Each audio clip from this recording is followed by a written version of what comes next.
నమస్కారం, మీరు చూస్తున్నది అనేక వార్తలను మీకు అందిస్తున్న రుద్ర న్యూస్. రాష్ట్ర వ్యాప్తంగా పెండింగ్ లో ఉన్న స్కాలర్షిప్ ఫీజు రియంబర్స్మెంట్ బకాయిలను రాష్ట్ర ప్రభుత్వం వెంటనే విడుదల చేయాలని డిమాండ్ చేస్తూ సిద్దిపేట జిల్లా ఉస్నాబాద్ పట్టణంలో ఎస్ఎఫ్ఐ విద్యార్థి సంఘం ఆధ్వర్యంలో మంగళవారం రోజున ర్యాలీ నిర్వహించారు. ర్యాలీగా ఎమ్మెల్యే క్యాంప్ కార్యాలయం వెళ్తున్న విద్యార్థి సంఘం నాయకులను పోలీసులు అరెస్టు చేసి పోలీస్ స్టేషన్ కు తరలించారు. 800 కోట్లకు పైగా స్కాలర్షిప్ ఫీజు రియంబర్స్మెంట్ బకాయిలు పెండింగ్ లో ఉండడంతో ఇప్పటికే రాష్ట్ర వ్యాప్తంగా ప్రైవేట్ కళాశాలల యాజమాన్యాలు కళాశాలలను బంద్ చేశాయని విద్యార్థి సంఘం నాయకులు ఆరోపించారు. స్కాలర్షిప్ ఫీజు రియంబర్స్మెంట్ బకాయిలు వెంటనే విడుదల చేయకపోవడంతో విద్యార్థులు తీవ్ర ఇబ్బందులకు గురవుతున్నారని ఆగ్రహం వ్యక్తం చేశారు. వెంటనే పెండింగ్ లో ఉన్న బకాయిలను విడుదల చేయాలని, లేకుంటే ముఖ్యమంత్రి రేవంత్ రెడ్డి ఇంటిని ముట్టడించడానికి కూడా వెనకాడబోమని హెచ్చరించారు.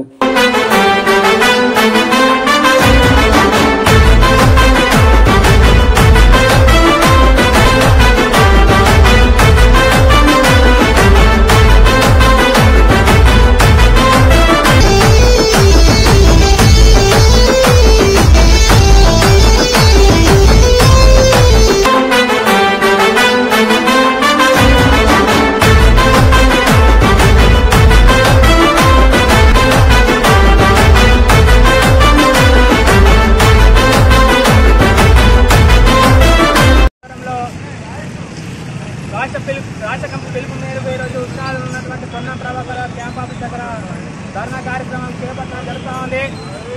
ప్రధానంగా తెలంగాణ రాష్ట్ర వ్యాప్తంగా ఉన్నటువంటి విద్యారంగ సమస్య పరిష్కరించాలని, అట్లాగే గత 5 సంవత్సరాల నుంచి 8,300 కోట్ల స్కాలర్షిప్లు బకాయిలు పెండింగ్ లో ఉన్నాయి. ఇప్పటికీ కూడా విద్యారంగ సమస్యలు పరిష్కరించడంలో రాష్ట్ర ప్రభుత్వం వైఫల్యం చెందింది. ఇప్పటికే 2 సంవత్సరాలు గడిచినా ఇప్పటి వరకు కూడా విద్యాశాఖ నిర్వహించలేదు. ఎందుకు ఈ ప్రభుత్వం విద్యారంగ సమస్య పరిష్కారం లేదు? టెండర్లు వచ్చినాయి, టెండర్ల పైసల కోసమైనా ఈరోజు విడుదల చేయాలి, లేకపోతే రాష్ట్ర వ్యాప్తంగా పెద్ద ఎత్తున భారత విద్యార్థి ఫెడరేషన్ ఎస్ఎఫ్ఐ నుంచి పెద్ద ఎత్తున ఉద్యమం చేపడతామని ఈరోజు తెలియజేస్తున్నాను.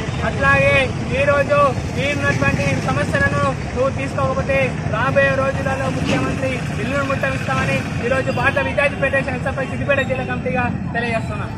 పొన్నం ప్రభాకర్ గారి క్యాంప్ ఆఫీస్ ముట్టడి కార్యక్రమం చేపట్టడం జరుగుతుంది. ప్రధానంగా ఈ తెలంగాణ రాష్ట్రంలో దాదాపు 800 కోట్ల పైచిలుగా పెండింగ్ లో స్కాలర్షిప్ ఫీజు బకాయిలు ఉన్న పరిస్థితి ఉంది. ఇప్పటికే ఉన్నత విద్యాశాఖ మండలి ఇప్పటికే ప్రైవేట్ యాజమాన్యాలన్నీ బంద్ పెట్టిన పరిస్థితి జిల్లాలో ఈ రాష్ట్రంలో ఉన్నాయి. తక్షణమే ఏవైతే పెండింగ్ ఉన్న స్కాలర్షిప్ ఫీజు బకాయిలు ఉన్నాయో వెంటనే విడుదల చేయాలని చెప్పేసి సందర్భంగా డిమాండ్ చేస్తున్నాం. లేని పక్షాన ఈరోజు పొన్నం ప్రభాకర్ గారి క్యాంప్ ఆఫీస్ ముట్టడి కార్యక్రమం చేపట్టాం. రేపు రేవంత్ రెడ్డి గారి ఇల్లు ముట్టడి చేయడానికి కూడా వెనుకాడమని చెప్పేసి సందర్భంగా తెలియజేస్తున్నాం. అదేవిధంగా ఇప్పటికే వైన్స్ టెండర్లు వేసిర్రు, డబ్బులు అనేకంగా సంపాదించారు.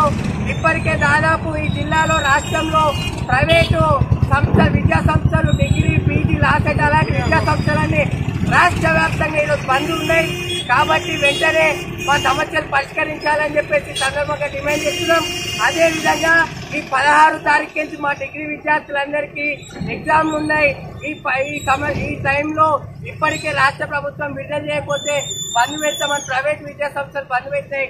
కాబట్టి మా విద్యార్థుల సమస్యలు దృష్టిలో పెట్టుకొని, మా భవిష్యత్తు దృష్టిలో పెట్టుకొని రాష్ట్ర ప్రభుత్వం వెంటనే పెండింగ్ లో ఉన్న స్కాలర్షిప్లు విడుదల చేయాలని డిమాండ్ చేస్తున్నాం. లేని పక్షాన రాష్ట్ర వ్యాప్తంగా పెద్ద ఆందోళన కార్యక్రమం చేయవచ్చామని చెప్పేసి ఈ సందర్భంగా హెచ్చరిస్తున్నాం.